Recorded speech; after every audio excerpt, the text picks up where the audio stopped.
ఆయన నటుడు పోలీస్ పాత్రలతో పేరు తెచ్చుకున్నారు. సినీ రంగం నుంచి రాజకీయాల్లోకి వచ్చారు. ఆయనే AP deputy CM Pawan Kalyan.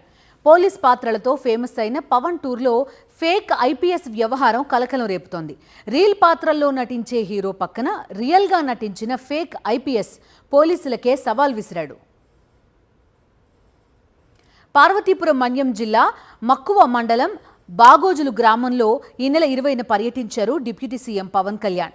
గిరిజన సంక్షేమ శాఖ మంత్రి గుమ్మడి సంధ్యారాణితో కలిసి పలు అభివృద్ధి పనులను ప్రారంభించారు. సూర్యప్రకాష్ అనే వ్యక్తి పోలీస్ యూనిఫామ్లో వచ్చి తనను తాను ఐపీఎస్ ఆఫీసర్గా పరిచయం చేసుకున్నారు. ప్రోగ్రాం మొత్తం కలియదిరుగుతూ హల్చల్ చేశారు.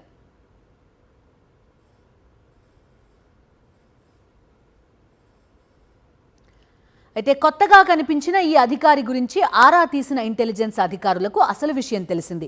ఆయన అసలు ఐపీఎస్ కాదని, వేషం వేసుకుని వచ్చారని, డిప్యూటీ సీఎం పర్యటనలో నకిలీ ఐపీఎస్ గురించి వెంటనే డీజీపీ కార్యాలయానికి ఇంటెలిజెన్స్ అధికారులు సమాచారం ఇచ్చారు. వెంటనే సదరు వ్యక్తి ఆచూకీ కనిపెట్టాలని డీజీపీ ఆఫీస్ నుంచి మన్యం జిల్లా పోలీసులకు ఆదేశాలు జారీ అయ్యాయి.